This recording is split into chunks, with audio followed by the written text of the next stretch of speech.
Welcome, Judge Davenport, and we're ready for your opening statement. All right, thank you, Justice Wiggins.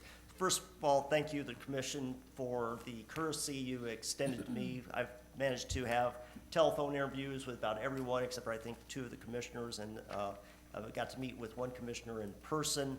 Our discussions have been good. I think they've been thorough also, so I'm not planning to spend a whole lot of time talking. Just to recap, I grew up in Des Moines, went to North High School, after college at Drake, and law school at Iowa. I clerked for 3 years, 1 year for the state court judges in Mason City, 2 years for Judge Hanson in Cedar Rapids when he was on the United States District Bench. I then spent 22 years working with primarily Brad Price at the DeVries, Price, and Davenport law firm in Mason City. I became a judge in 2010. When the commission considers who they should be nominating to the governor, is my hope that you consider someone who has that trial court experience, both as a litigator as well as a district court judge. I think that sort of background best allows the Court of Appeals judges to identify the issues, to quickly decide the cases. There is a great deal of volume with the Court of Appeals, and I think someone with that background is best suited for that position. Happily, of course, I have those qualifications, which is probably why I'm discussing that, and I admit that I'm biased in favor of those qualifications.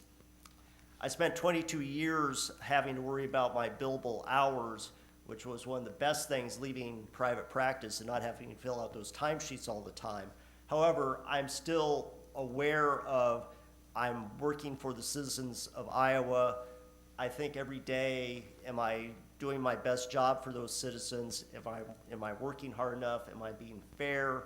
I evaluate what I've done each day to try to consider if I could have done better. Some days I think I've done pretty well. Some days I feel like maybe I should have been a little more patient with one of the self-represented parties.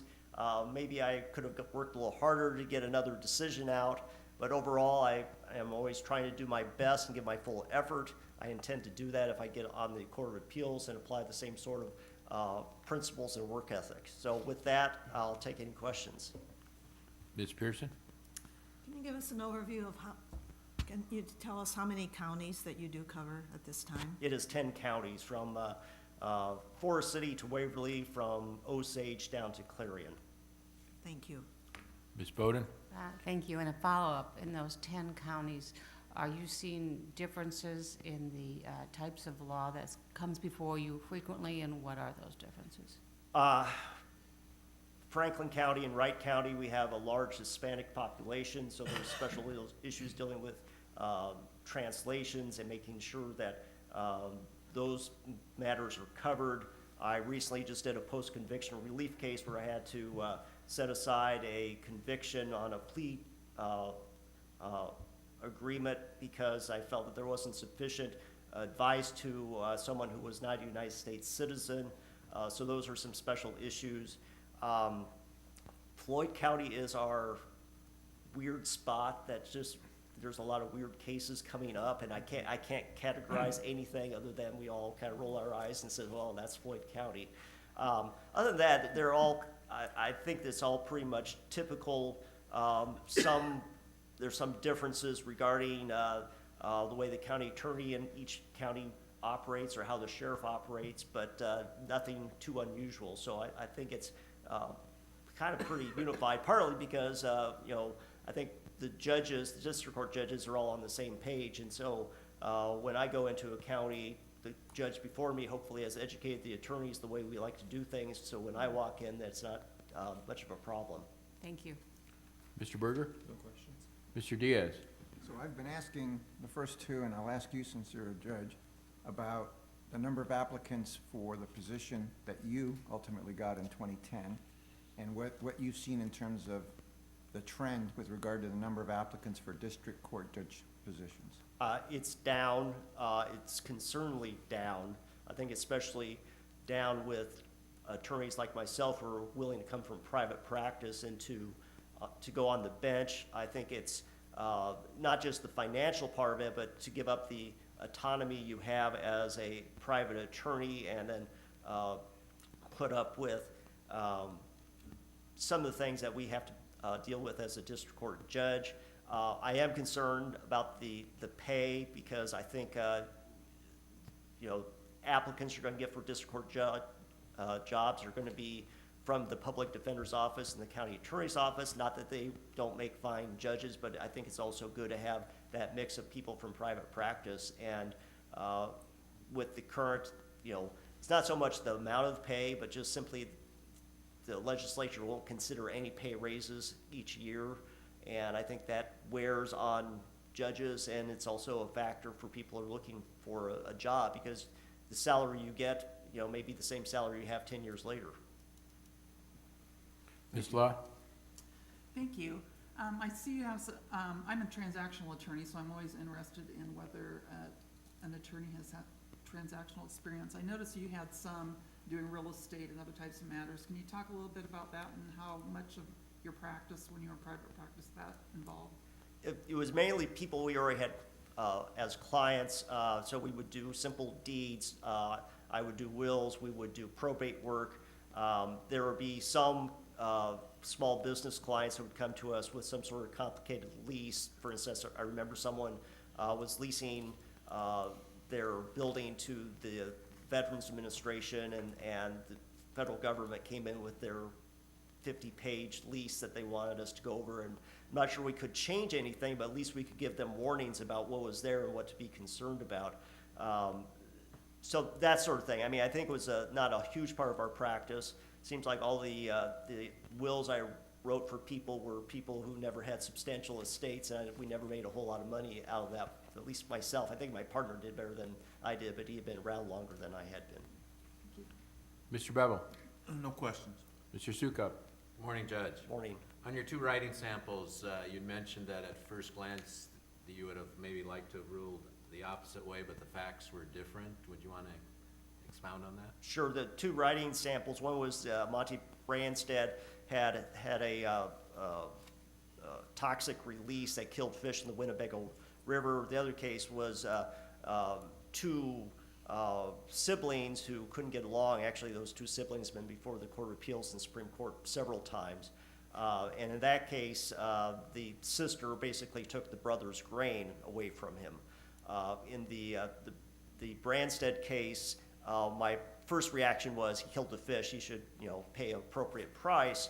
However, I got in the case. I felt that the standards being used by the DNR were not been vetted through the rulemaking process, and also were not scientifically sound.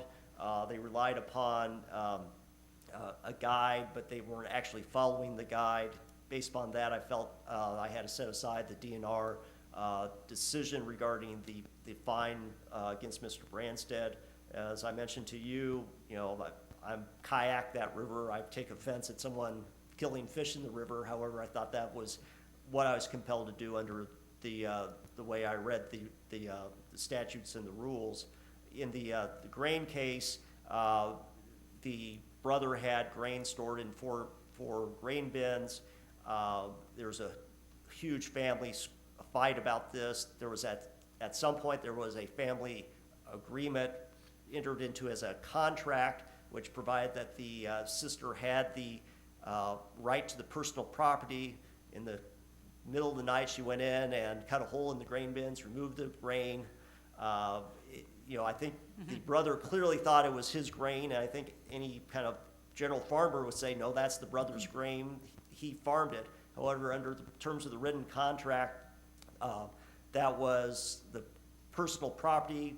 Grain stored is considered to be personal property, and that was my ruling, even though I felt like basically the sister ripped off the brother. That case was recently affirmed by the Court of Appeals a couple of weeks ago, which part of the reason I included that. I thought it was a safe decision to put in if the Court of Appeals agreed. Thank you, Judge. All right. Ms. Sinclair? No questions. Ms. Stiekema? Yes. Judge, you've written a lot of opinions in your time on the bench. I'd like you just to tell the commission here, who do you think is your audience as a district court judge when writing an opinion?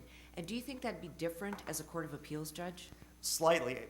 Generally, my audience would be the parties to the case on a district court decision.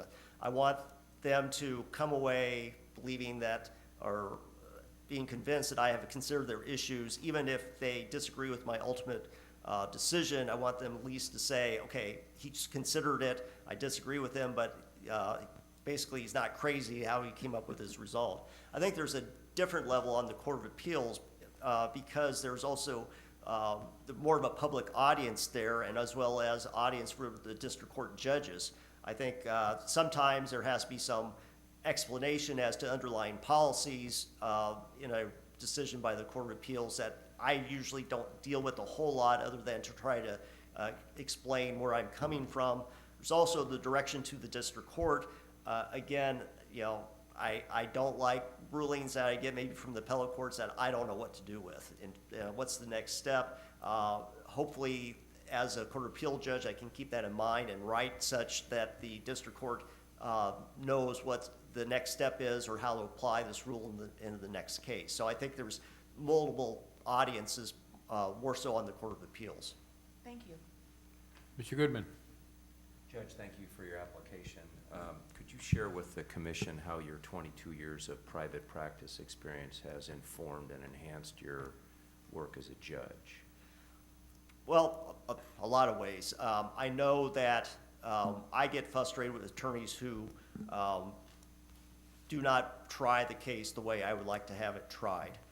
But I also am aware that they're dealing with clients who can be difficult. Since I've had that experience myself in terms of I only can do so much with a client who's not giving me the necessary information, or the client who I've counseled to, you know, I don't think you're going to win on this position, I'll make the best argument. So I think I'm mindful of those sort of challenges for any attorney.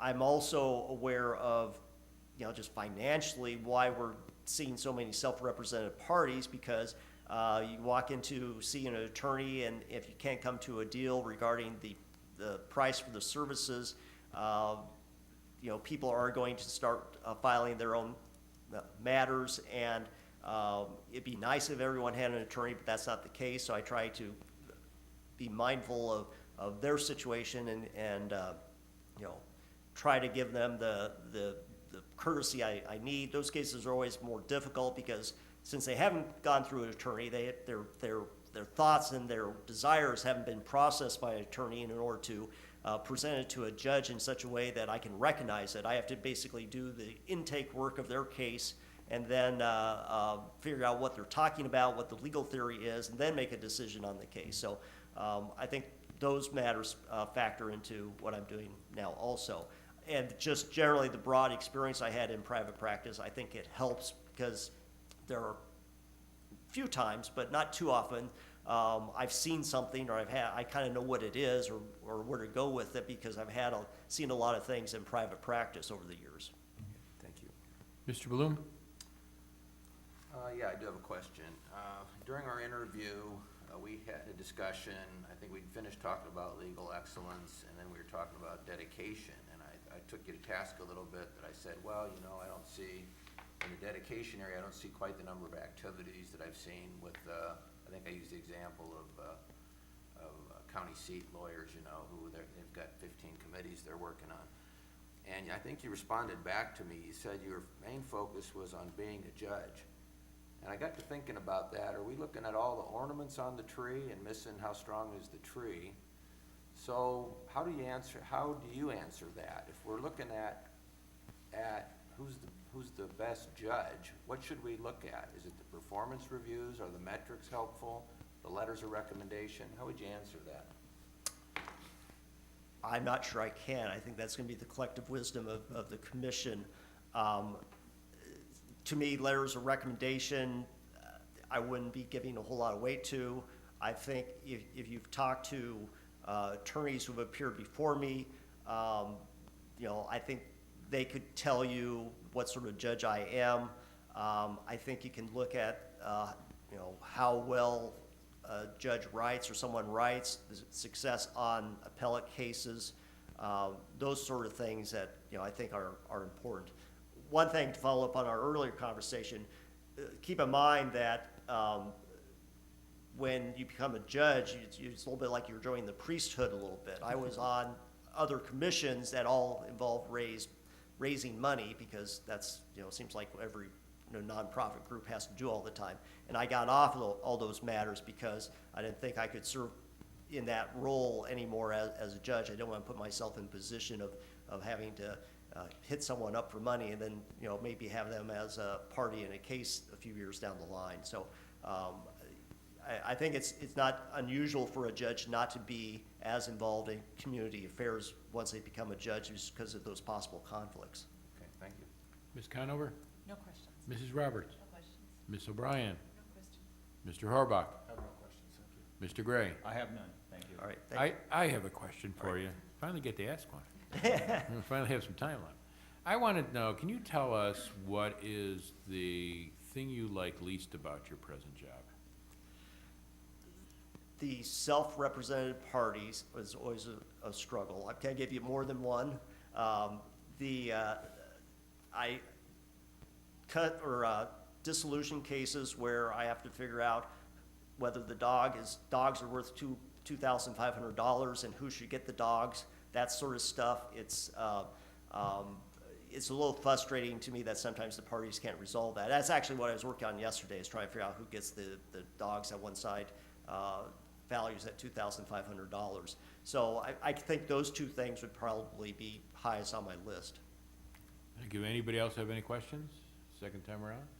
No, I don't see any. Well, thank you very much, Judge Davenport. All right, thank you, everyone. Thank you, Your Honor. Thank you.